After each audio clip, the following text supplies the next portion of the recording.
All right. Well, good evening, everybody. Thanks so much for joining us. We have this really awesome panel put together with Ruel, with Jim, and with Susan. We're really excited to bring it to you guys. We had originally intended to do this on a Sunday morning, but David had COVID, and we had a couple things just kind of messing with what we had planned. So thank you so much for just showing up tonight and joining us to hear some of the wisdom that these three are going to bring. We want to talk about being kinetic where you're at tonight. So if you were here on the second Kinetic Wednesday night, you heard another panel talking about being kinetic as far as people who would do that as a career and professionally. And here we have a really great example of a bit of a spectrum of three individuals who are just kinetic in their life, who find the way to do normal life and to have a regular career, and then also to really be kinetic in their relationship with the Lord. And so we're super excited to hear the wisdom that they have. And we know that for most of us, that being kinetic, following the Lord, isn't something that we get to do and get paid for. It's something that we get to do just as part of life. And so we're really excited to hear some of the wisdom that these three are going to bring to the table. So we have, like I said, we have Ruel, we have Jim, we have Susan here with us tonight. We're really excited to hear from all you guys. Thank you guys so much for being here with us. Yes. You're welcome. Yeah. So let's start with a little question, a little bit of getting to know you moment in time here. So we'll just kind of go around in a circle or whatever. And if you could, tell us about yourself. Tell us about family, work, hometown. And then tell us about one thing about you that doesn't make it into the normal, average, everyday, small talk, who are you type response. So something that's not your work, not your family. Yeah. Well, I'm going ahead. I'm Ruel, and I am originally from Hyderabad, India. I just graduated a few months ago from Grand Canyon University, and I'm now working.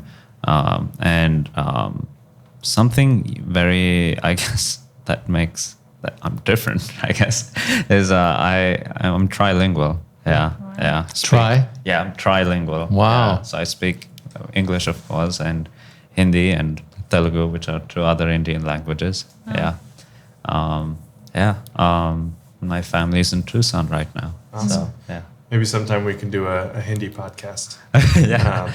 I'll start learning Hindi. Yeah. We can do that next week, right? Great. Well, yeah. Thanks so much. What do you do for work, Ruel? I am an engineer. I take support technical tickets from. I actually work at PayPal. So working with PayPal merchants that have technical issues and that they are using, PayPal for their customers, and I'm still going through training, so I haven't really done the job yet. But yeah. Is it a pretty extensive training period? Yeah. I've been training for over a month and a half. Yeah, and so great. Yeah. I had one other question I wanted to add into this little chunk of getting to know you questions. So this is coming down the pipeline for you guys too. If you had to eat one meal for the rest of your life, what would it be? And please go into details. That's a pretty tough question. I am not a very picky eater, so it's a very tough question. But since I've grown up eating Indian food, I'll say I could eat. I'd probably say this is just coming on the top of my head. I'll say I could eat rice and okra is the American word, I guess. Yeah. But we called it lady's finger. Okay.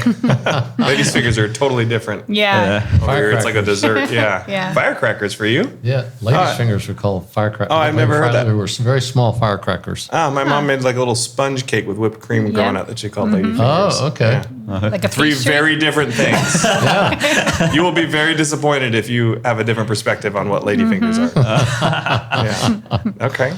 Great. Well, yeah. So how about you, Jim? Tell us about yourself, family, life, work. Sure. Jim Watkins, grew up in the Midwest, born in South Dakota. Spent most of my youth probably in Kansas, Topeka, Kansas. Went to high school, college there. Product of a single-parent family, raised by my mother primarily.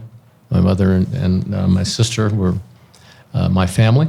If I have a strong work ethic, I tend to get it from my mother. And she was a single mom before that was common in our society. So it was interesting. She worked a full-time job and then had periodic part-time jobs that she worked to support the family.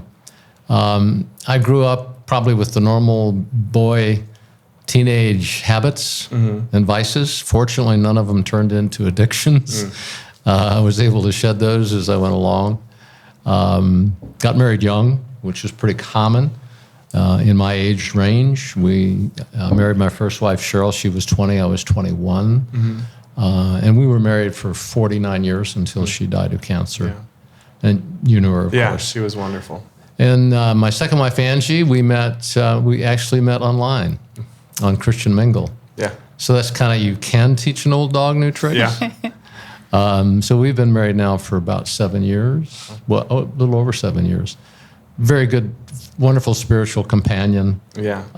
So I wrote a letter to myself, one of those exercises, letters to your younger self. Yeah. And in fact, that was at a retreat that Joel Fritz had organized. Oh, okay.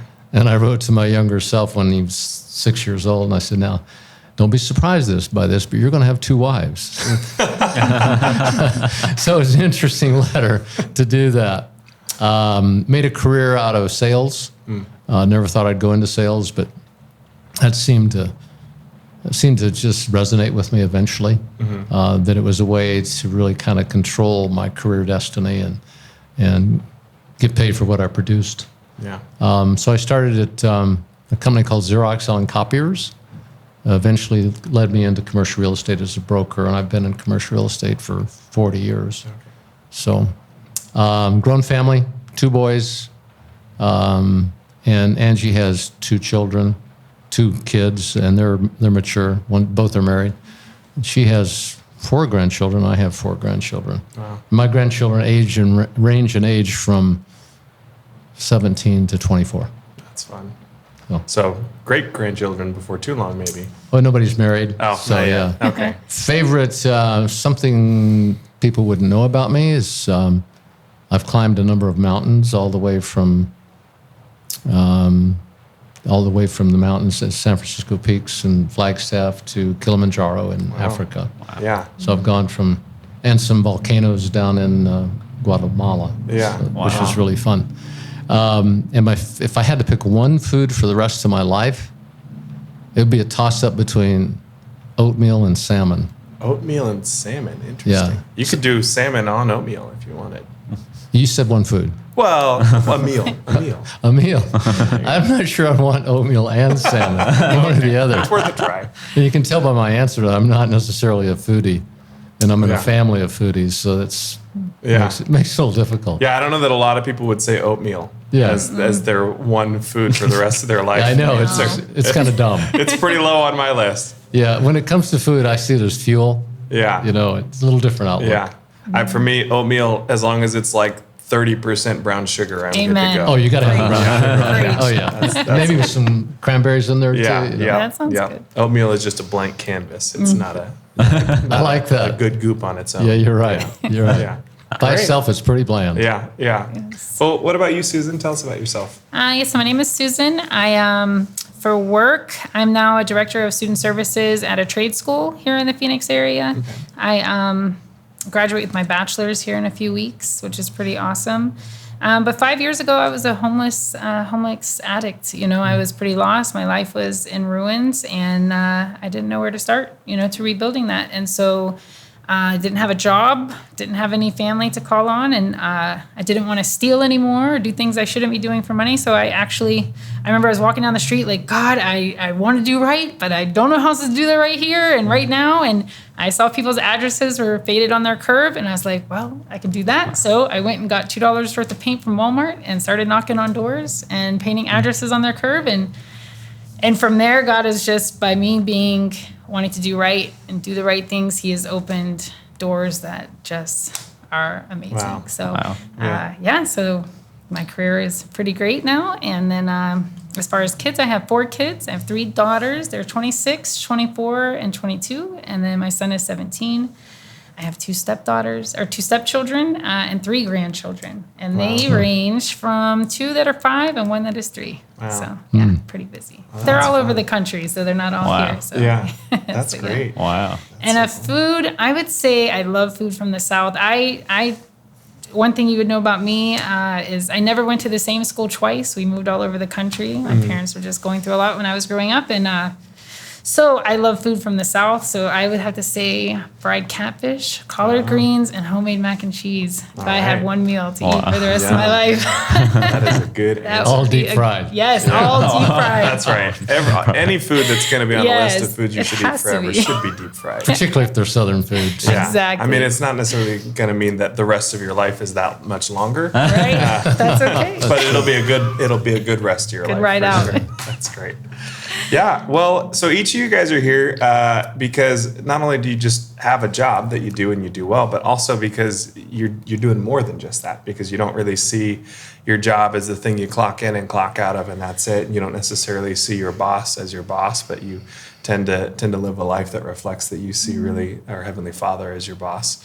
And so, we've been talking a lot about this idea of Kinetic at Living Streams. About 3 years ago, we did a whole series on it that's really similar to what we're doing now, where we talked about this idea, this difference between potential energy and kinetic energy, right? Which, if we went to elementary school or junior high, we probably had that science lesson where potential energy is energy that's stored up and it's ready to go. It's like a spring that's been kind of pressed down and is just waiting for someone to let go, and it snaps into no longer potential energy, but kinetic energy, right? Like a battery that has all this potential energy stored up in it, and you plug it into something, and now all of a sudden it's doing something. It's kinetic.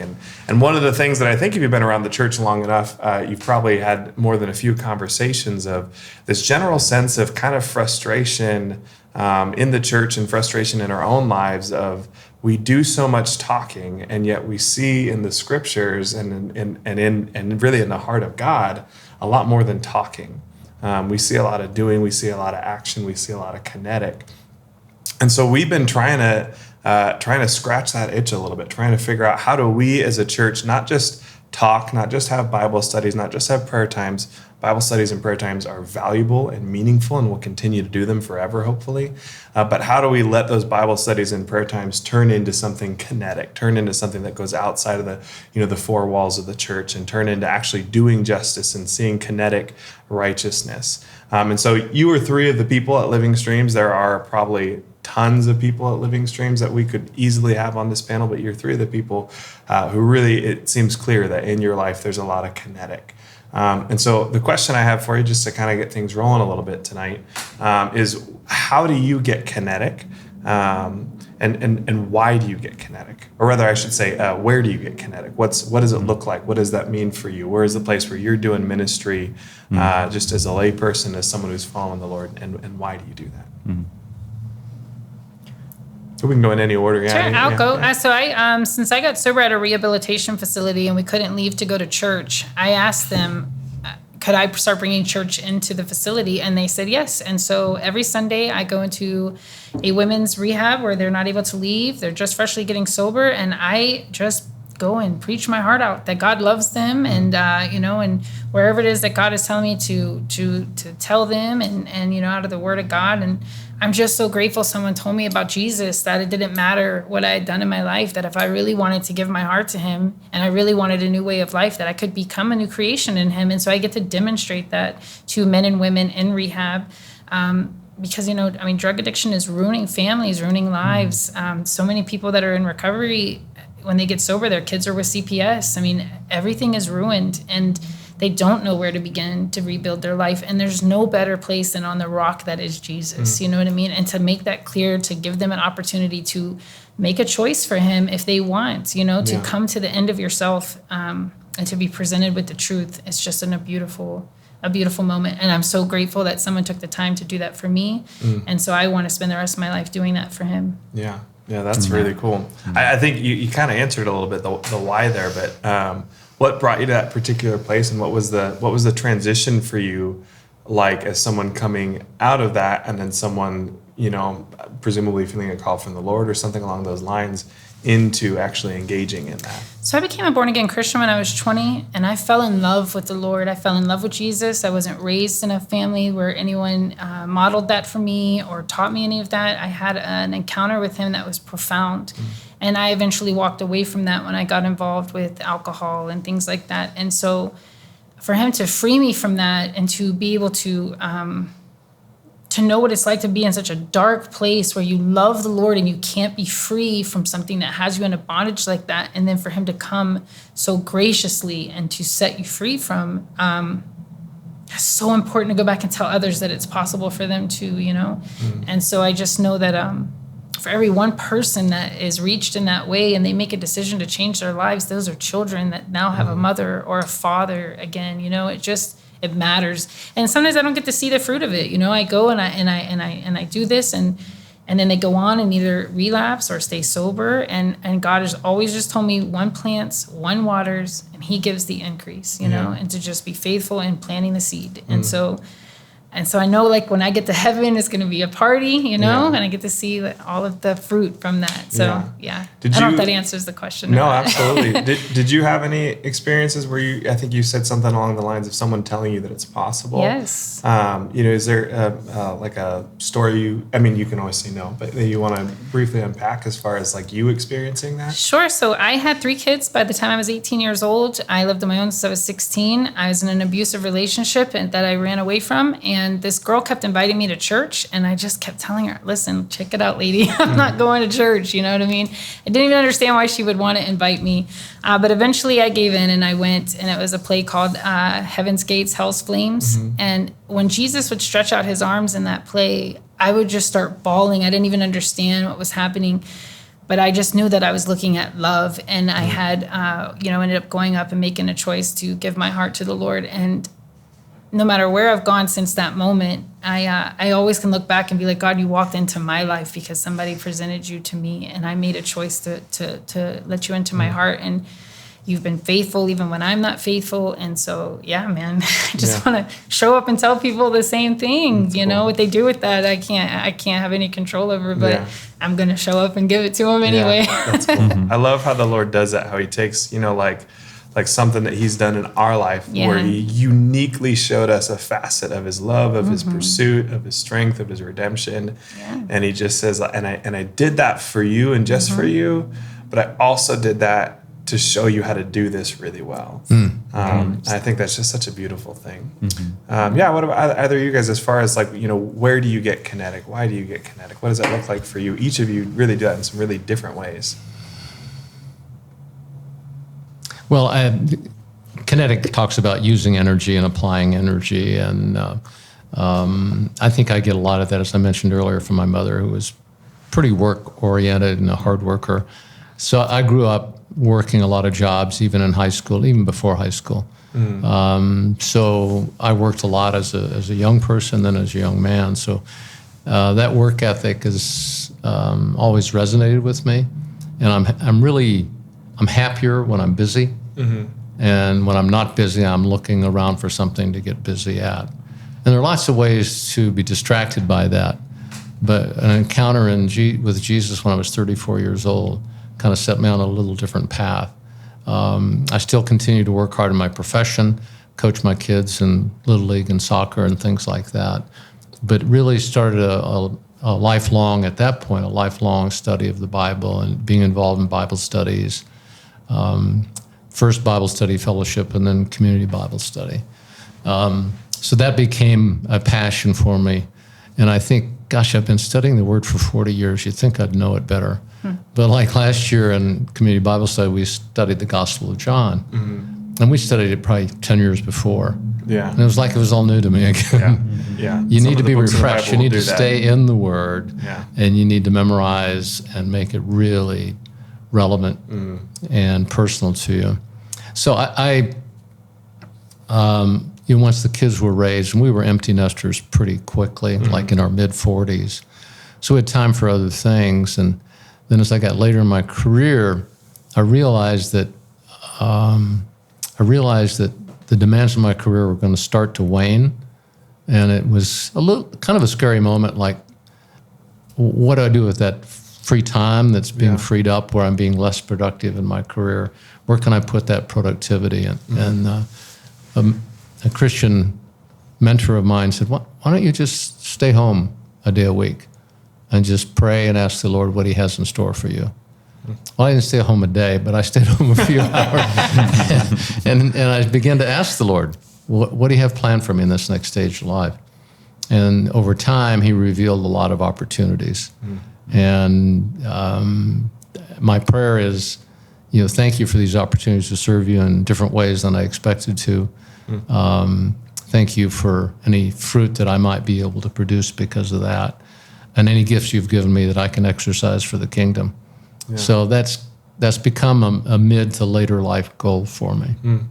What would you say to anybody who's with us watching tonight, who can see that on the horizon, that moment of anything from retirement to just starting to pull the feet off the gas a little bit, or is in there? You have any thoughts on that? I think you've really been thriving in that season of life.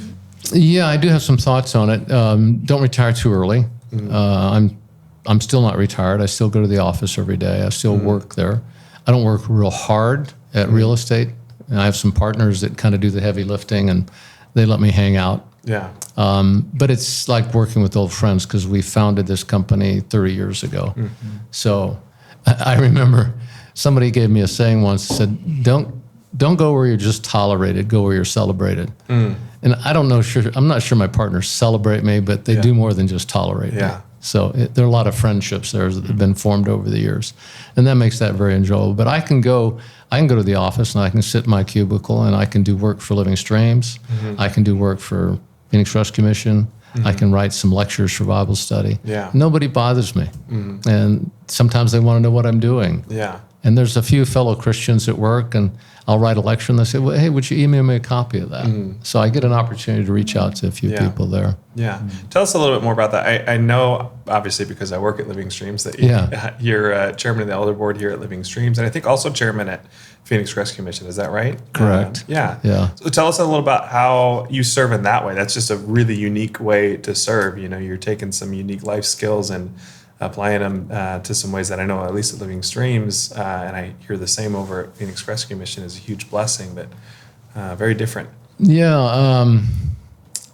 I think one of the gifts and abilities the Lord has given me and developed over time, probably corporately where I had management positions and kind of mid-level management positions, is an ability to manage and lead. And so I've taken those abilities and tried to apply them to a spiritual endeavor, a spiritual setting. That was one of the things that when I said, what do you want me to do, Lord? What do you have that you want me to do? And all of a sudden, Ted Guy, who was the chair of the elder board here, has decided that I think he served 17 years. He said, I think that's enough.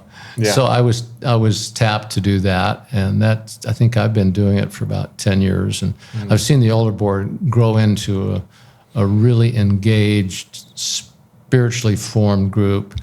It's taken the church through a transition from the founder, Mark Buckley, to the lead pastor, David, and just that whole process.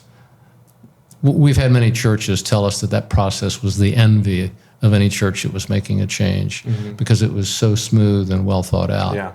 But so much of the credit for that, certainly goes to the elder board setting certain parameters and schedules and timeframes on how the responsibilities would transfer between Mark and David.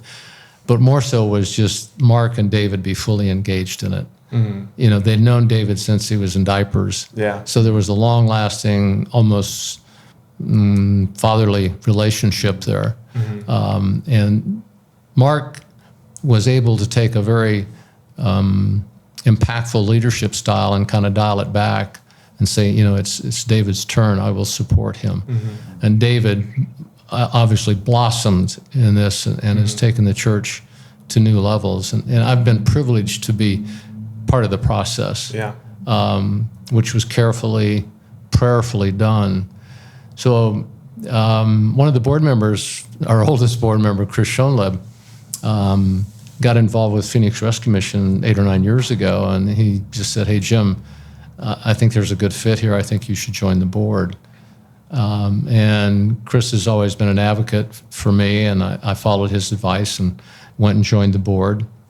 We were going through a few tumultuous times there, where I took a leave of absence from my company and went and worked there full time for 3 months just to try to help out on some deficiencies.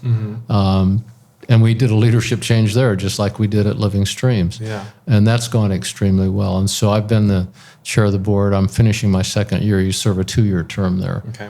So we hired a new CEO who I really believe the Lord brought to us after a fairly extensive, exhaustive, confusing process. Yeah. And the Lord brought us just the ideal candidate.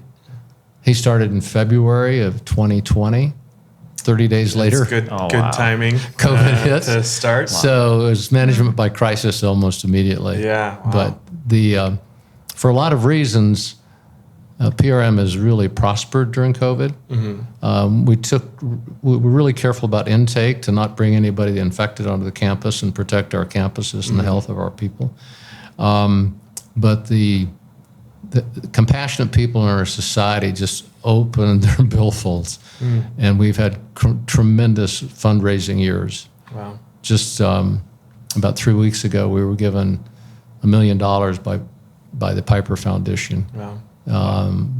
Discretionary money that we can pay for operations. We can use it for our building campaign. We can use it however we like. But they, in one day, awarded $121 million to 71 nonprofits in Arizona. Wow. Incredible time. Yeah. So I get the privilege of serving there too. Yeah, I love that just getting to see even on a bigger scale, like when the church is responding the opposite way of what's natural to people to something like 2020. Yeah. Like COVID. Yeah. I remember there was that really sweet moment for a couple of weeks before things got a little bit crazy and divisive last year, when it seemed like people were trying to pull together, and some people continued to do that. I remember seeing, my wife and I, we were on the other side of the world, just kind of watching what happened through our phones and watching living streams from our phones and watching how all you guys were responding to things. But I remember just being so very proud of this family when I saw, just living streams pushing people to say things like, "Hey, share your toilet paper," which, was a big deal about a year and a half ago. Yeah, It's kind of funny. Normally sharing your toilet paper is a weird thing, but all of a sudden it became very important for a lot of people to have toilet paper, and just that natural thing, when you blow it up on a macro scale means the grocery stores are out of it, but then just the heart of Jesus to serve. And as weird as it is to just say, "Great, I got some toilet paper. Here you go." It's such a weird thing to be generous with. It almost seems sort of childlike now as we look back on it. Oh my gosh, it was childlike. I mean, I don't know. I was, like I said, we were looking, from the outside in. We didn't have toilet paper shortages in the part of the world where I was. We got lots of bidets over there, but it was funny and a little bit embarrassing to look into our culture and be like, oh, that level of selfishness happened on something so silly. But then also to see the church doing the opposite and saying, no, we will not be that way. We will be generous. Jen, could you, before we move on to Roel on that first question, you do something so unique where you really do serve, but often from the top, which is very unique situation. And my experience with you as the chairman of the elder board here is that you are a shoulder to the plow elder, which is not always the case, and that you care very much to support us. I've always felt like if I needed something from you, great or small, you'd be there for that. And in fact, I have you and your wife serving regularly in a very tiny volunteer spot where you're just offering to pray with people online on a pretty regular basis. That's a small thing. It's a very small volunteer spot. And here's the chairman of the elder board sitting there twiddling his thumbs on a video chat to see if anybody shows up and wants prayer. So could you tell us a little bit about like what you've learned about, serving, but from the top? It's just such a unique thing. Well, thank you for those kind words. And what did you want of me? You got it. Yeah. No, thank you for those kind words. I really, as I tried to develop a leadership style early in my career, it was really, I think, accelerated when I met Jesus. And I saw the kind of servant leadership that Jesus did. And Jesus tells us those who want to lead need to serve. And so that's been a guide for me. That to participate in doing the heavy lifting, the servant responsibilities. And I now have time and I have resources that I don't need to worry about some of those, things that I'm free to use my time wherever the Lord calls me. One of the things I think really made a difference for me as relating to staff at Living Streams is years ago, somebody put out a request for a vacation replacement for pastor on call. I said, I think I could do that. Yeah. So I did that for half a day, and I had a few pastor on call calls and got to pray with people. But more importantly, staff would come by and say, "Who are you and what are you doing here?" Yeah. And that I'd suggested to Mark Buckley at the time. I said, I think this is something maybe we should have a half a day a week where the elders take POC. And he said, I have a better idea. Why don't you do it? Yeah. So When pastor on call, let me explain that really quick to everybody. Pastor on call, so we have a pastor on call during office hours pretty much every day of the week because we have people come in from off the streets or people who just call in for things. And so we always have someone, as long as the doors are open, who's here just to welcome people, to pray for them, to process through things, to maybe see if they need to be connected to a resource that's beyond us or a food pantry or Phoenix Rescue Mission. Sure. Sometimes just to hang out, sometimes for counsel. There's just a whole range of things, and it really is a range of things. Sometimes it is a beautiful moment of ministry, and sometimes you're fielding something a little intense. So, and you could be fielding a pastor on call situation with someone that comes repetitively. Yes. And, you just have to maybe say no. Yeah. But I think that has really impacted my relationship with members of staff. I come and sit in the conference room, people pop in, say hi, want to chat a little bit. It's an opportunity for me to catch up with David when he might want to talk about more corporate things or some spiritual things that he wanted to talk about. Yeah. So I think that's helped in my leadership here, or at least my availability here. Yeah. And I think as the leader of an organization, sharing some leadership for the organization, availability is a big deal. Yeah. Did you have anybody who stands out to you as someone who modeled that kind of leadership for you, or is it just something that you really absorbed from following Jesus? Yeah, I've worked for, back in my Xerox days, I worked for a few people that really modeled that kind of leadership. They were much more effective at it because he was an Irish guy and he had Mark Mosier here? Yeah. Everybody knows Mark Mosier. Well, just if you don't know Mark Mosier, just imagine a bald Irish man. Yeah. With all of the stereotypes, and there you go. Who kissed the Barney Stone probably 100 times. I mean, he can tell stories. He's funny. So I worked for a guy like that, and it used to frustrate me because he'd come into my meetings and he would take them over, and everybody would much rather listen to him than me.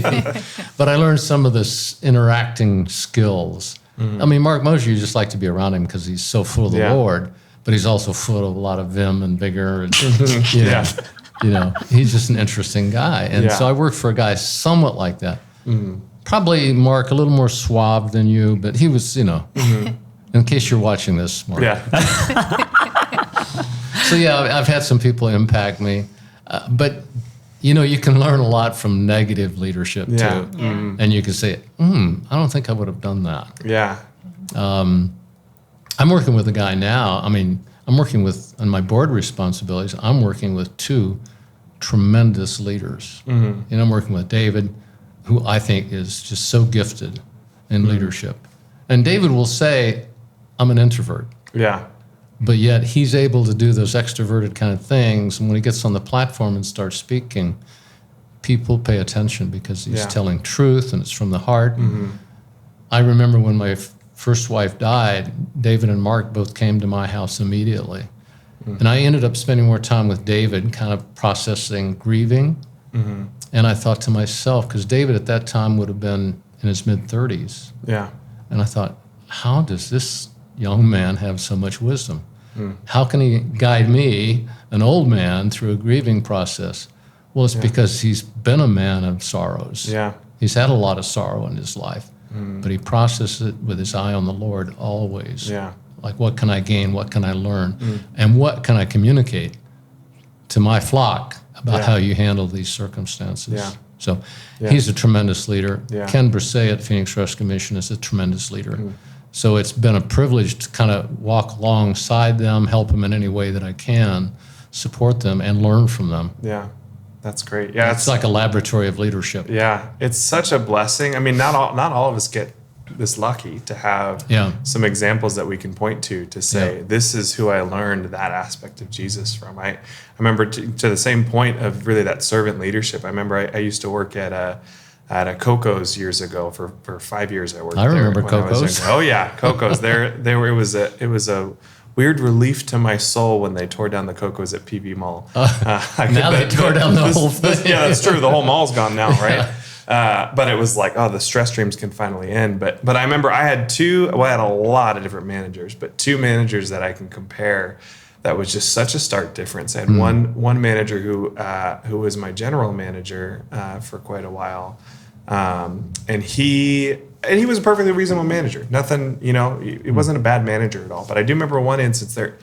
This is Coco's. It's weird. Excuse the story here, but weird things happened there. But we had more than a couple instances that involved someone defecating where they weren't supposed to in that restaurant. And I remember one time, sometimes it was on accident, sometimes I'm not so sure it was on accident. But I remember one time that it happened in the store, and I speak a little bit of Spanish, and my manager at the time, he came to me and he said, "Hey, I want you to ask this guy, who doesn't speak English, to go clean it." And I said, that's not really my job, but okay. And that guy said no, as you do when your boss asks you to clean up after something like that. And then I told my boss, and he said, well, go ask that guy. And he said no. And so he had me asking all these different, I asked almost the entire staff. And I'm thinking, why am I doing this? I'm a low-level minimum wage employee, and here I am telling people to clean up such a mess. And I don't even remember who ended up cleaning it. It was a hot potato.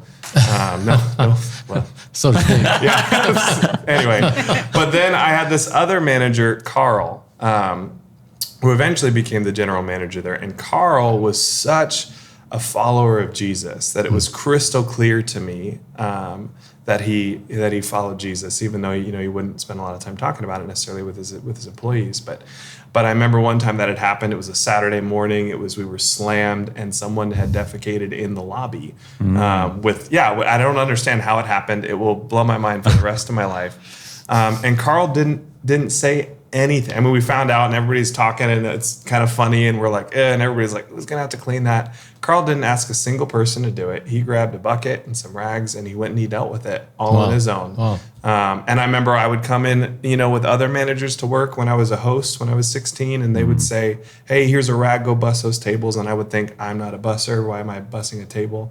And Carl would walk in, and he would start wiping a table if he was on shift, if they needed more bussers. And he'd start wiping a table, and he'd say, hey, I got a second rag here. Would you help me bus this table? Cool. There's just such a difference, to have those examples of real servant leadership. I think he's a great example of someone who was really kinetic where he was. So, so Ruel, you are again just a very different person from the rest of us on this table. All 4 of us are so different in the way we serve and what we do. And I know for you, it's a little bit of a little here, a little there. It's a little bit of your passions, and it hasn't necessarily coalesced into something clear, like a ministry at rehab centers or like serving on elder boards, but I've known you for a short time and just seen that you are a very kinetic human being. So where are some of the places where you have been kinetic and that you would like to be kinetic, and why? Yeah, like you said, you that's so true. I'm over here and over there doing things where there's a need. For me, mostly, for instance, right now, well, let me go back during the pandemic years. Pandemic years. the pandemic initial days, I was interning at Living Streams, and we, by the Lord's grace and lead, we were able to spend our time with the homeless and those on the streets. And what was funny to me, actually looking back, was me and Chuck, the other intern, like and even other couple mission interns like Bryn and Bethany and Michael and Daniel, and basically, it was really a wonderful time to work alongside them. And we miraculously were connected with Phoenix Rescue Mission back then. And back then we actually didn't know that one of elders was the chairman of one of the chairmen of Phoenix Rescue Mission and the board of Phoenix Rescue Mission. It's just funny that one day we just got to know that. And what's even funny is actually I didn't know it was you, Jim. until we started talking right now. That's funny. Until just now? Is that right? Yeah. I didn't realize it was you. I've known you. I mean, we've been conversed. friends. Yeah, we've had conversations, and I love when Jim always comes to me and is like giving me an encouragement. Yeah. But yeah, it's just so funny that I didn't know it was you. But so back then I was like, in that area of ministry, and then over time it moved with. I also did some middle school, and then right now I'm trying to focus on the lighthouse, the transformation house we have at Living Streams. But to me, like a lot of this really, this kind of, I learned this thing I thought was I think is significant, is that like ministry, we can call working at the church ministry, but realistically, a ministry is your lifestyle, and so how could I gather that is there's this I found this profound when Jesus talks about there'll be a day when I'll separate the sheep to the right and the goats on the left, and I'll tell the sheep, I was naked, you clothed me, I was hungry, you gave me food, I was thirsty, gave me a drink, and I was sick, you visited me, I was in prison, you came to me, and all these things, and then the question they're asking is, Lord, when did we do that? Like, and it's like, and he said, truly, truly, I say to you, like, when you did it unto the least of these, you did it unto me. And so, and what's profound to me is that question when they asked, Lord, when did we do that? It's like, it's almost like when you're doing something that you're just doing that's in the back of your head, and it's because it's part of your lifestyle now. And so and it's very different from the goats on the left that he's talking about is like, well, Lord, when did we not do that? And so there's almost and the Lord saying, when you did not do it to the least of them, you didn't do it unto me. And so this like it just hit me that when I'm at the feet of Christ and I've come to the Lord, it's very obvious that He reached so low for me that how could I not do that in response to what He's done for me? Amen. And partly, like we were talking in James this last Sunday, David was trying to make a clear distinction how we are saved by faith alone and not by our works. And Paul was trying to get at trust not in your works, because you cannot boast in your works, because in front of what the Lord's done for you, and it was His work that has made us righteous and will take us home one day. Yeah. And James is trying to say the same thing, but in a different way, and he's not saying the opposite, but he's saying, how can you say that you have faith, but it's not working out? And it's like saying to a bulb, oh, I have faith that this is a bulb. I can see this is a bulb, but I'm like trying to turn the switch on and off, and it's still not working. but I'm still calling it a bulb. It just doesn't. That is not a true bulb anymore. In the same manner, if that bulb is truly a bulb, then it'll just emit the light. It'll just bear the fruit. And in the same way, to me, like ministry has I've made sure, that it would be a part of their lifestyle. So and this can happen in many practical ways. When I'm driving down the road and like see someone, I have a stack of Phoenix Rescue Mission cards that I hand them over, and sometimes if I have food, I pass it on and just tell them, "The Lord bless you." And if I do hand over the Phoenix Rescue Mission card, it's usually like, "Hey, like there's a program if you haven't heard of. It's really amazing." And I hope they've contacted it. There are some people I'm still close with that I know. I try to get them in contact with Phoenix Rescue Mission. And there's always need, there's always a need. But as specifically to how that could look with work, sometimes I know I wasn't working. I'm very early on in my days of working a job, a full-time job. It can be a little very tricky, because when you start working in organizations that try to be like, just focus on your work and not talk about things that could cause just different ideologies, and it seems like that's where our culture's heading. And so, but there's always a room. There's always that someone who, like the Lord, He will show to talk to, and like Jim was even mentioning earlier, how sometimes when you're in your room, there could be another Christian who's like, "Oh, can you please send me that letter?" And it's still ministry, even when you're encouraging your brother in Christ. It doesn't have to always be a non-believer. And so,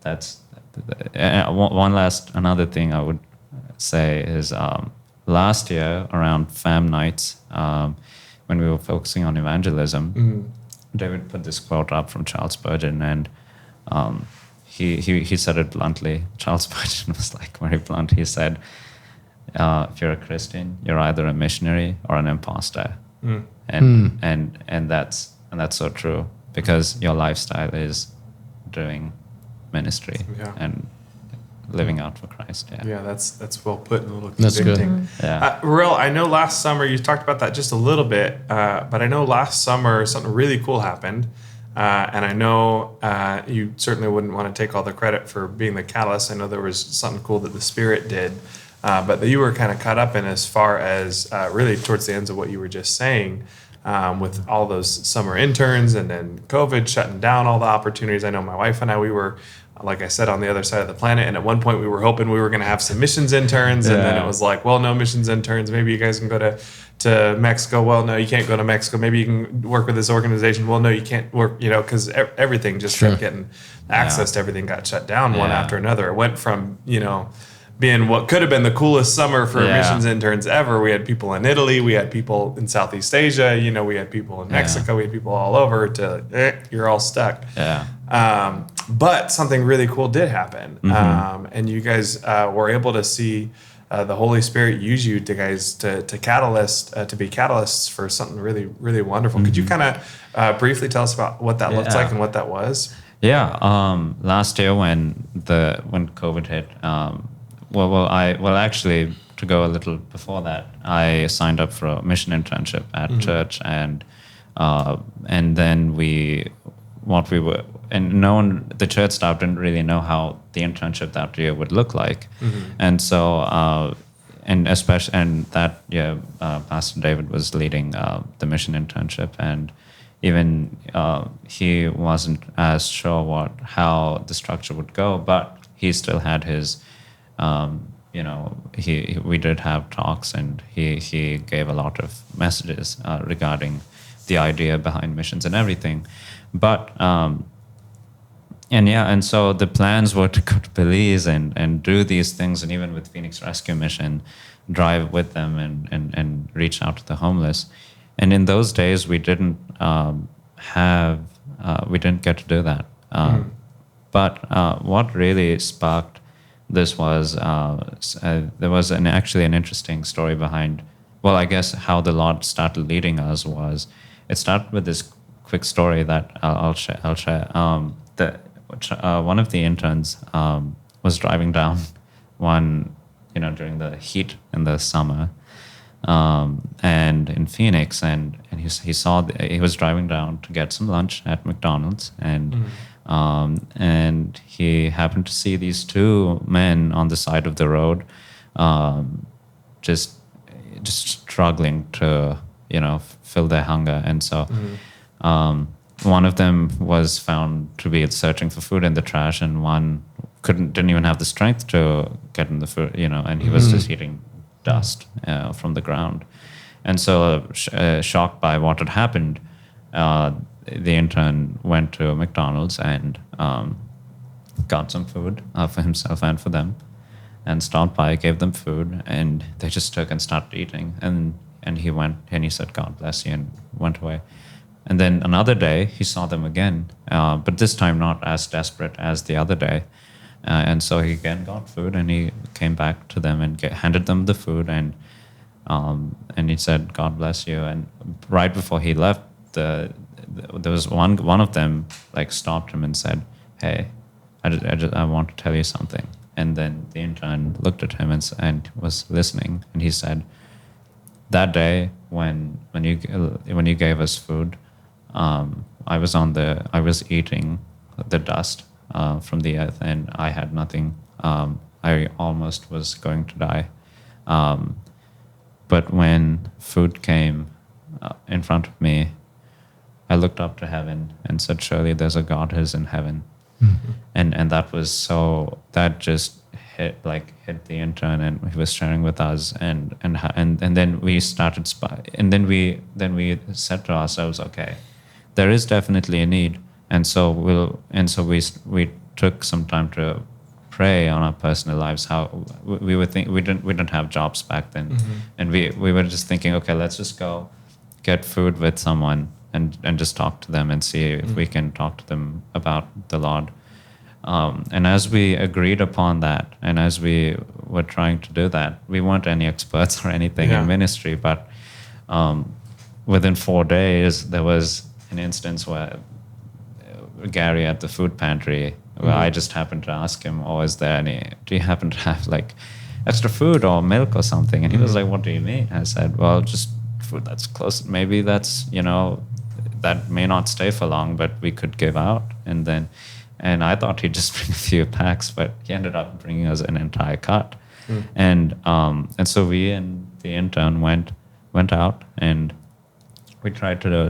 We weren't trying to do a social service. What we were trying to do was pass the food on, but also talk to them of Christ.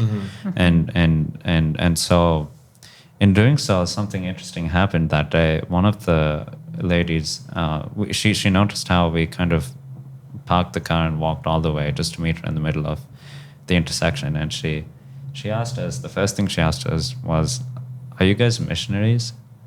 And we were like, we don't know. I mean, you could probably say that, but it really it kind of started looking back, things again. It was just part of the lifestyle that the Lord was asking us to do. Yeah. And then later that same day, me and the intern realized, hang on, weren't we talking about grabbing lunch with one of the homeless and with our own money? But the Lord heard us. He just laid all this in front of us. And it was amazing because it was and not just that, but we also got, we were able to use food and clothing and drinks and be able to distribute to them, not just from food pantry, but the school district actually had surplus of food that they were distributing to the neighborhoods. And this one widow we knew, and we try hanging out this with other widows. Again, another area we try to hang out with this widow, and she was like, "I'll take 10 bags," and then she took the 10 bags in hope that we would come and add it to the stack of food we had and to distribute. And then the next day, she took 15, and she took 20, and she took 25. And at that point, we knew it wasn't, I think the house is plenty, but the laborers are few. And so more mission interns joined. And and then we tried, what we were trying to do was, and what was really interesting was David, meanwhile, had this, I suppose, a vision that he was like in the staff meeting was like, why the building's empty? Like like this is the Lord's place that He has given us. We should be using these empty places to serve church and the community around. And so as that was going on, we'd never talked to the staff about any of these things that were going on the side. But me and a couple interns, we were trying to reach out to these people on the streets, and we met this one guy who was the most resistant guy on the streets, the most resistant that we had talked to. And it was until late in the night. And probably spent about 2 hours with him. And people, they're kind of like mocking the gospel, but we just wanted to like be genuine. And the next day, there was a staff meeting, and we came here, and David was again talking about we'll even open up the sanctuaries if needed, and let them sleep here. And so, I asked David, like, how is there anyone who's bringing the people? And then David said, well, Ruel, if you have any, you should definitely bring some. I was like, oh, and I knew that it was a wonderful feeling, because it showed that this is not the job of one person who's working at the church. It takes the body of Christ to be the hands and feet of Jesus. Amen. And that same meeting, after that meeting, that man who was the most resistant on the streets was the first person to show up to the church. Wow. And he said, and I was mind blown. And we ran outside, and we talked. He said these words, and they still hit me. He said, all my life I gave chances to women, to alcohol, to drugs, and being in prison, and to other things. After we talked last night, I gave a lot of thought, and especially seeing that you guys weren't working at the church and weren't getting paid to do that, made me really think of what you guys were trying to do. And you said, now I want to give God the chance to work in my life, and He came, and it was such a beautiful thing. Yeah. Yeah. And Great story. Yeah. Yeah. It's so cool what happens when you just have some brothers and sisters who say, okay, God, what are we going to do? I think of the story with Jonathan and his armor bearer, who just say, okay, we're oppressed. There's like 2 swords in all of Israel, and Jonathan happens to have one of them. And they go up to the Philistine garrison, and they just say, with the genius plan, right, of, well, we'll go up to them, and if they say, come up to us, then the Lord's given them into our hands. Don't know where they got that idea. And if they don't, then we'll see. That's the plan, And then I just love what happens, the snowball effect from that the Lord does give them into their hands. And then you see people come out of the caves, and people who were in the camp of the enemies turning around, and the Lord worked a really mighty thing that day. Because 2 people said, God, let's just see, let's just get Kinetic, and we'll just see. That's beautiful. So I want to ask you guys a little bit about, maybe just one or two of you guys respond to it, about balancing. It's something I don't really know much about. I shared the story of, I had 5 years of my life where I was balancing kind of, ministry and making, my paychecks elsewhere. And the rest of my life, the majority of my adult life, has been working in full-time ministry. So what does it look like for you? How do you balance the fact that you have a life, need to make a paycheck, need to do work, probably do ministry in that work where you get a paycheck? Because I know that, again, you guys all know that your paycheck may be signed by someone, but really it ultimately is all coming from the Lord. But how do you balance ministry in your career, ministry outside of your career, being Kinetic? What does that look like for you in your specific life? For me, when I first started doing this, I would, my son was with CPS, and I was going to take church into the women's facility and then into the men's. And I made a decision right then. I said, God, I will never put anything before this. So any job that I'm going to take, it can't be where I'm not available on Sundays. And even through the process of getting my son back from CPS, and I only had small windows of time that I could see him whenever I was getting him back for the weekends. And he felt like I was putting that before him. And there was a time that CPS would be there to pick him up as soon as we'd come back from doing the ministry, taking church into the women's facility. And he would be like, Mom, please, I don't want to be there all day. I want to be with you. And I remember I just said, Devin, this is why I'm getting you back, is because God is first in our lives. And when you come back to be with me full time, this is going to be a part of our life. And I need you to understand that. So that was a season of making a decision. Is this really, am I really standing on this? Is this something that I want to put first? And even before all of these beautiful blessings in my life. And as time has gone on and I've gotten married and now I have a full-time job and I'm also in school and making sure that I make the time. So Sunday mornings up at 8:00 or up at 6 and out to Mesa to the women's. And then we come here. And I remember I heard somebody here say, coming to church should be like you grab that cup of water to refresh, like when you're running a race. And all right, I'm filled back up, and let's send me back out, And so then we go, me and my husband go over to the men's facility and do what God has called us to do there. And then Saturdays is mostly Netflix and chill to, refresh. And it is finding that balance. But for me, I wish I could do ministry full time. I wish that was what I did with all of my time.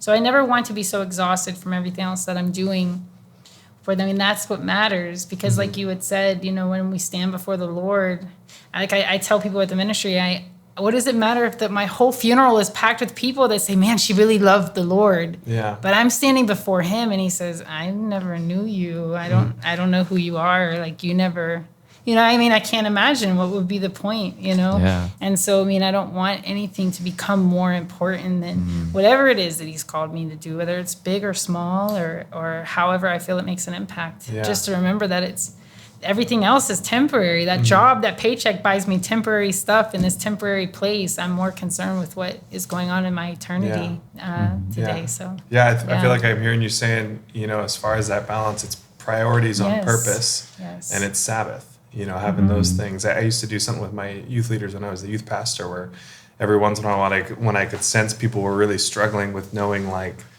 how do I, with this balance question, how do I be a youth leader invested in the lives of these students? And also, how do I, be, a new husband or a new wife, or how do I do job, or how do I do whatever, or how do I manage school?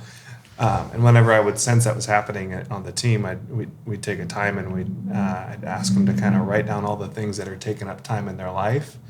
And then I'd ask them to kind of write, 1 to 20 or whatever. And then I'd ask them to go home for a week and just spend some time praying and asking the Lord to put those things that they had written down that were taking up chunks of their week, put those in order from top to bottom. And I think it can be, I don't think we do our priorities on purpose, right? I think our priorities tend to grab a hold of us and tell us where they belong, and other people are doing that and whatever, or even, and then even more so, I think it's hard to remember to let the Lord dictate what's at the top of the list, which is not always what you expect it to be. Yeah, I like what Veronica said last week when she says, don't base what you're going to do off of the bandwidth that you have, because sometimes, God's going to stretch you. Yeah. And sometimes, I'm full of all this, I want to go here, everything you're saying, I'm like, how can I help you? How can I help you? How can I help you? And God will sometimes be like, would you slow down? Yeah. And sometimes I don't have the bandwidth, and it's like, well, you got to get up. It's time to go. So it's just that, I guess it's that heart of obedience. And so, and God really did call us to Sabbath and to rest. And doing that, in my experience, means that in the 6 days you work, you get to work a lot more. And in fact, you're called to. The Sabbath commandment is, 1 day you rest, but 6 days you work. So that's beautiful. What about you, Jim? What does balance look like, for you? What does it look like in the past? What does it look like now?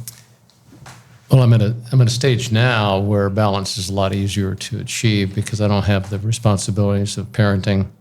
I don't have the responsibilities of earning a paycheck. I mean, I still like to earn commissions. But I'm not dependent necessarily on them. So I'm at that luxurious point of life where you don't have to worry about some of those things, and you can devote your time into other pursuits. And what I've tried to do is make most of those pursuits center around service to the Lord. But I'm also reminded, I think it's a proverb, I think it's 4.3, but I could be wrong, but it says, above all things, guard your heart, for it is the center of life. And I've heard some teaching on that you do have to find things that refresh you and that recharge you so that you can go back to the real tasks that you want to do in your life and for the Lord. So I find certain things that refresh me, that recharge me. Like you said, dropping off a chair is getting a cup of water like you're on a marathon, recharges you, ready to go. So got to find things that help you achieve the balance you want in your life. That's good. That's good. Yeah. I want to shift into trying to be, we've really had some great conversation, but trying to get some kind of succinct, punchy, get some of those out a little bit. So I'm going to try to burn through some questions a little bit faster here. But could you tell us a little bit about, if you experienced any, tell me about the fear that you experienced when the Lord was calling you into being kinetic. And what that interaction was like. You may or may not have had that experience, but if you did,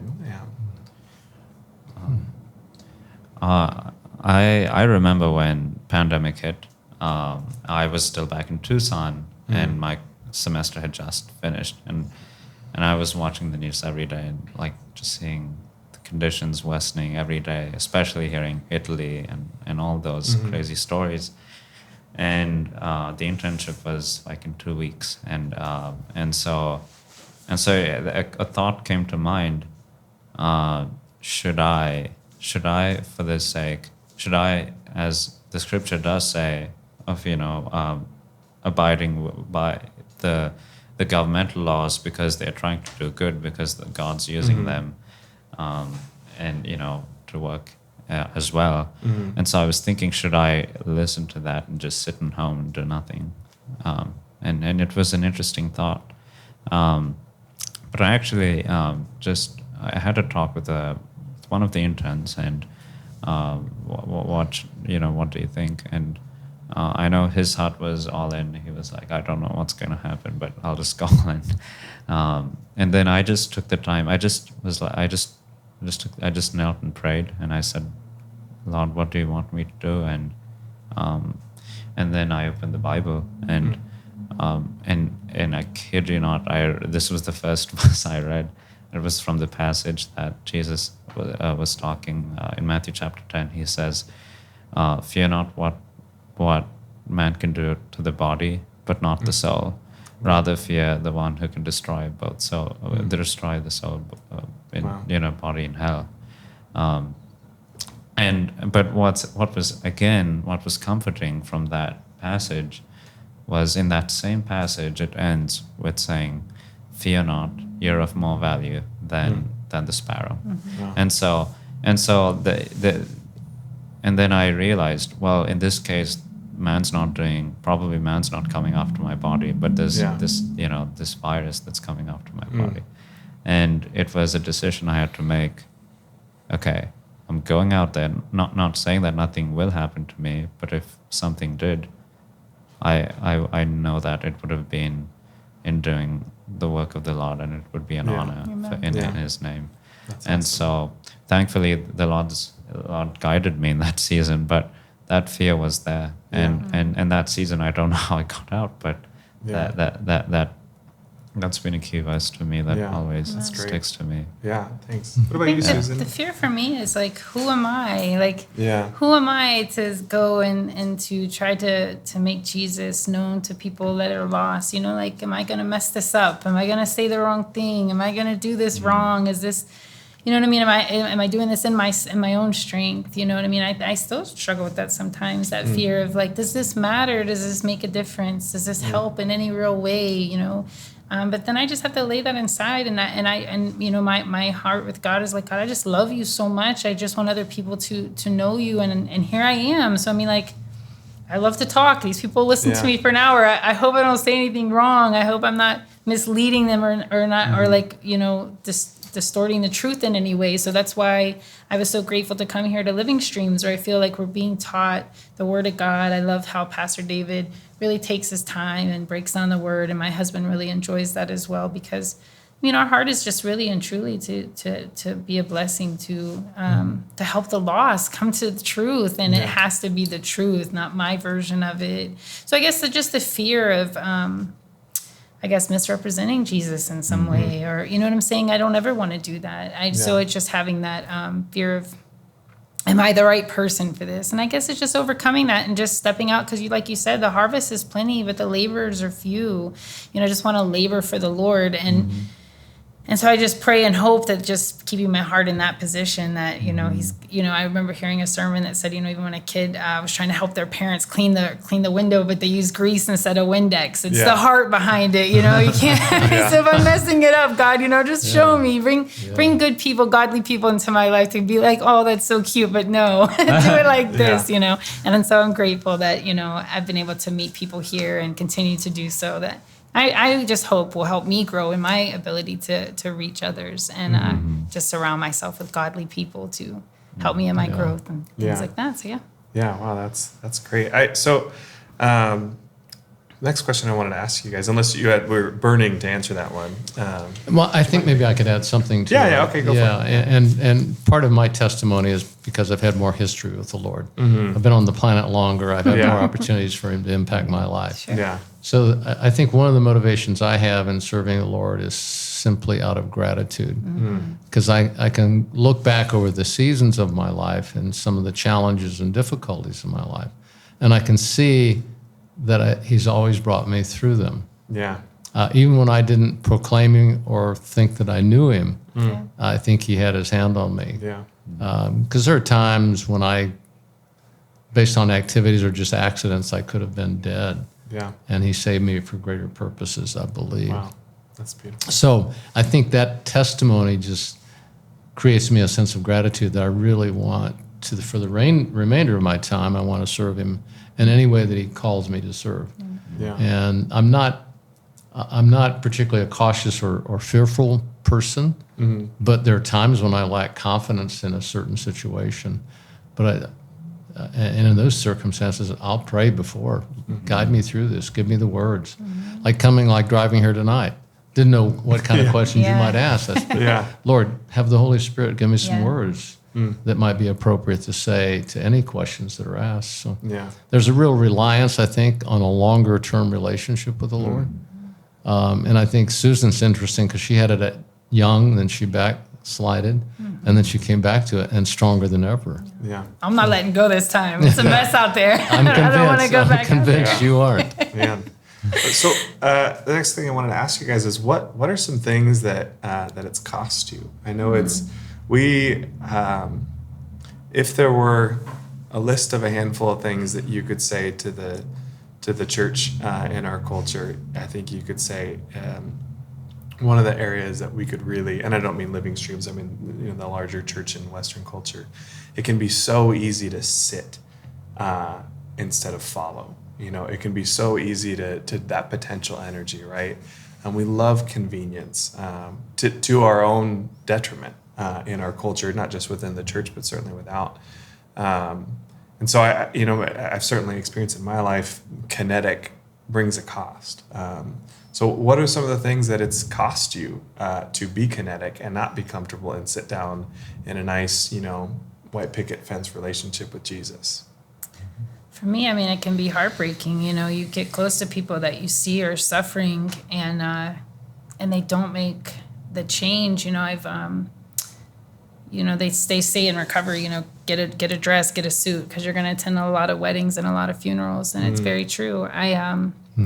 There's this young man that really stands out to me, and he has such a beautiful heart, but he just couldn't stop using heroin, and they found his body, 3 days after he had passed away in an abandoned house. And it's just like, it costs you to love people, to, it's one thing to go and, want to help someone, but to love people really does cost, it does put you in a position to get hurt, I can't imagine how Jesus feels all the times he reaches out to help us, and that we don't receive that help in that moment. And so, it costs to love. But it's worth the price, Yeah. It's definitely worth the price. So that's what I would say. Could you rephrase the question again? Yeah, I'm just wondering what does it cost you to be Kinetic? What is the price you've paid? I think one of the biggest things that costs you, if you really are intentional about being Kinetic, is it costs you comfort. Oh, yeah. And a few months ago, Angie and I listened to a podcast about the comfort crisis. And this is a book. It's an author, and we since listened to the whole book. But there is, according to him, and he's not necessarily spiritual, but according to him, there is a comfort crisis in our culture, that we are drawn magnetically to comfortable things. And to step out of your comfort zone and to do some of these kinetic activities really goes against that. Yeah. And he even went on just to really do extreme things, he went on a caribou hunt in the Arctic Circle. Yeah. And he describes all that and how uncomfortable it was. But you look at our culture, and what our culture continually presents to us is comfort, Yeah. distraction, engagement, entertainment. All of these things that are really distractions can be distractions in our life and can keep us from doing the more fundamental, more important, the more lasting things. Yeah. And that's to get out of comfort, get out of our comfort zone. So I guess my answer is that being kinetic costs you comfort. Yeah. You have to be willing to leave it behind, go into neighborhoods, go into communities, stop on the street, do those kinds of things that you may not want to do because it's just not comfortable at times. Yeah. Yeah. I remember seeing Susan's husband standing on the patio by himself maybe 6 months ago. Yeah. He remembers that very well. Yeah, Yes. and I thought, I don't feel like greeting anybody today. I just want to get my car and go home. Yeah. And I said, no. I felt a nudge. And I went over to introduce myself. He says, I said, is this your church? You've been going here long? And he says, it's my church now. Since we started coming here, we're so excited because we weren't being fed like this before. And so finally, I've met Susan before, but now finally I made the connection between these two people. But that was just saying, I really don't feel like doing this, But what's so great about that is one of the things that was hard for my husband for us to change churches is that he was a baby Christian where we used to go to church, and we have wonderful people that we love that we have connected there, and it's a great church. It's just God was moving us somewhere else, but he was longing for that sense of somebody knows I'm here, and so you provided that for him, and that matters big cool. time. You know what I mean? So thank you for that. Well, I think anytime you make eye contact and you greet somebody, you want to learn their name, you're recognizing you have value. You have value to me. Yeah. You have value to be here. And I think it just raises the game, the whole standard. So it was cool. Yeah, so now when he sees you, he reminds me, that's my friend. And I said, okay, hon. That's good. Yes, That's good. Now absolutely. you're my friend. Absolutely. That's great. It is true. Jim is really gifted in that. Yeah. It's hard work. Yeah. Well, I want to pivot into kind of our last question, and maybe we'll take a little mini rabbit trail or two. But what did we not ask you? What did we miss? We're only going for about an hour and a half here, but I think I could do an hour and a half times 2 or 3 with any one of you guys. So of the things that you feel like, man, Kinetic where you are, what it's like to move forward, to encourage people, to just get kinetic in my relationship with the Lord. What did we not talk about? What's the question I didn't ask you?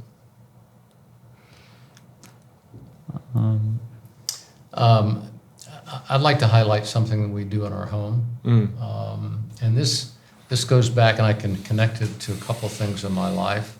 I can remember when I met the Lord, I was on a retreat. It was called Curcio. Maybe some of the listeners and watchers experienced a Curcio experience, but it came out of the Catholic Church and then it spread to Protestant churches. And that's really where I met the Lord. I finally, after lots of groundwork, I finally said, yes, Jesus, I want you to be my Savior. I want you to be Lord of my life. And one of the sayings in that weekend was bloom where you were planted. You don't necessarily have to go on mission trips, but God bless that you did. Yeah. But you can bloom right where you are. And you can represent Jesus right in your community, your spheres of influence. So that was one plant. And then David, I think, I don't know what the series was, but maybe it was a couple of years ago. It may have been the Other Hours series, or it may have been in the first Kinetic series. But he said something that really resonated with me, and this would have been in 2019, I think. He was talking about hospitality. And he was talking about when you leave church, and you're just in your other social spheres, who's around your table? And I thought, that resonated with me, and I thought, well, the people around my table are typically fellow believers, probably pretty much in the same economic strata as me, and it's comfortable. But this whole who's around your table just really spurred me to do something. And Angie and I came up with what we call an MGen dinner, which stands for multi-generational. And so what we try to do is have 10 people around the table from different generations, different walks of life. Alec and Colleen were guests at one of these. Yeah, if you ever get the invite, don't turn it down. Yeah, that sounds amazing. We've had some amazing things, but what we're trying to do is get different generations talking to one another. Now, within families that happens, but just in social spheres that may not happen as often. Yeah. So we try to get at least a couple, and they can be singles too, but at least two people in the 20 to 40, couples in the 40 to 60, and then some older couples. So we try to get a balance. The last one we had was really interesting because it's the first time we've really gotten real bold, and we had a homosexual couple join us for dinner. We had a mixed race couple join us, and then we had some pretty regular people like Dave Stockton, David Stockton join us. Yeah, and actually the CEO from. I'm probably giving away some confidences, but David's preached about it. yeah. So we had the CEO and his wife, and we had a marvelous evening. And 3 of the couples there were very spiritual. One couple probably might have been raised in church a little bit. And then the other couple was pretty agnostic, really. But we had some wonderful conversations. The spiritual people talked about their faith and the impact their faith had on their lives. And then the others listened with respect. And then when they talked, we listened with respect. So there was a meeting of the minds and some new friendships established that I think will bear fruit over time. And so we do that 3 or 4 times a year. It was hard during COVID. But we do that 3 or 4 times a year. And they were fresh back from Southeast Asia when they joined us. So we got a lot of that insight into the sex trafficking industry and what they accomplished over there. So I just wanted to share that. Yeah, that's great. It's beautiful. Something I wanted to say is I know that if there's anyone listening that have people in their family that suffer from drug addiction, or like I have daughters that are still unbelievers, and I worry about them and I'm concerned for them. And I always tell God, you know what, God, I'll get busy helping your daughters and your sons, and I'm going to just trust you with my daughters and with my sons. And every time that I go and talk, and it's not in the grand things, it's in just the small things. So I feel like every time I'm talking to a new group of people and witnessing to them or giving my testimony or just sharing the good news with them, that somebody's praying for them. Someone's praying that somebody would walk into that person's life and share love and share the good news. Like I'm praying that someone does for my children, that someone steps outside of the pew, gets out of the pew and goes into the world and lifts Jesus up. Because if they do that, they can impact my daughter who lives in Las Vegas, or my other daughter in Ohio, my other 2 daughters that are in Ohio, by just them being willing to get out of the pew and maybe in the grocery store line, start talking about the Lord if the Lord leads you to. That might be my daughter, and you might be answering my prayers that I cry out in my secret place. So I trust that as I'm doing that, and God shows me, these different stories of people that'll tell me, man, my mom, she prays for me all the time. And I'm like, oh, that's awesome. God's using me in a small way to answer someone else's prayer. So it might feel like a small thing, but you might be answering someone's prayer when you share love and you share the Lord with somebody else. And it can feel uncomfortable, very uncomfortable sometimes, but it's worth it. I was listening to a podcast, I think yesterday, about how to talk to strangers. It was really fascinating. Because many of the times we avoid talking to strangers. And this guy was pointing out that he had reverted to always going through the self-checkout lanes in grocery stores. And he stopped to think about that because he's writing a book about how to talk to strangers. He said, that goes against what I'm writing about. So he said, I'm not going to go through the self-check anymore. I'm going to go with the regular line. Right on. Maybe there's somebody ahead of me. Maybe there's somebody behind me that Yeah. I can simply talk to. Wow. Yeah. It's going to be a short conversation. Yeah. You never know where it goes. You never know what the checker's experiencing that day. Yeah. And I thought, I always go to the self-checker. Yeah. Me too. And it's I'm kind of gonna like, feel convicted every time now. Yeah. Get in line. now I'm more convicted. I'm going to start going through the regular Yeah. line and see what comes of that. Hey, you might be talking to my daughter. You never know, right? Just Yeah, someone's that's daughter, true. someone's Never know. son. That's true. Yeah. Absolutely. What about you, Ruel? What did we not ask? One thing I would finish off by saying is that I know that this is something all Christians do, and we start our day, we do our prayers and read the word, but it is also true that we can be like that instance where Martha is always serving, and Yeah. it is so important to just sit at the feet of Yes, Jesus, amen. because if Yeah, that's yeah. not being done, then it's all in vain. Amen. Because again, we can try doing the works again, but having ourselves stressed on, and I mean Jesus himself, if he being the Son of God in flesh, just withdrew from the crowds, being on the mountainside to pray, sometimes all nights, and having before he got to the tax collectors and sinners, it was the Father that he fellowshiped with first, then with his disciples, and then it was them, and so having that discipline, I guess, is so has been very vital to me, and in the seasons where I'm lacking in that, I fear to I'm afraid I would rather not. So then, I mean, it is sometimes serving does help in that sense too, but in the sense that I don't want to be like a blind man leading a blind Amen. and fall into a ditch. Yeah. But I think it's so vital to keep yourself in just reading and constant prayer. Yeah. To the I Father. agree with that so Yeah. much, because I feel like sometimes doing all the things I do, I make that my time with God, and then I don't have that alone, just intimate time, and then you burn out. I mean, Yeah. not burn out, but I'm starting to do it in my own strength, and then Yes, it loses yeah. its vibrant, Yeah. beautiful Holy Spirit. So I needed to hear that, because God's been Yeah. tapping me on my shoulder. I'm like, okay, I'll get to it, and it good. just happens. Well, yeah. Yeah. Well, hey, so if you are still with us, thank you. It's been a long Yes, thank you. podcast. Yes, thank you. If you go to Living Streams, if this is your community, I just want to encourage you. These three and so many more like them are in the community. It would be a tragedy if you were showing up on Sundays and leaving without meeting people who are getting Kinetic where they are. I wanted to really encourage you. This is such an important time in history. Yeah. This isn't just one of those years that we say that. I think we all feel it, right? There is so much shaking that's happening in our world right now, and the Lord is at work in that shaking. He is moving and he is wanting to do things. And I really believe that at the church, if we will move, if we will be kinetic, if we will say we're sorry for the decades, for the generations of sitting down in our faith, and we're ready to go into the place where we really spend time with the Lord, where we really get to see his heart and see how much his heart is for his children. And then we let that move us out of the quiet place and move us into the world, into the streets, into the places where people are hurting, where we mirror the Spirit of God as we see the Spirit of God in the very beginning of the Bible hovering over the surface of the waters in the darkness.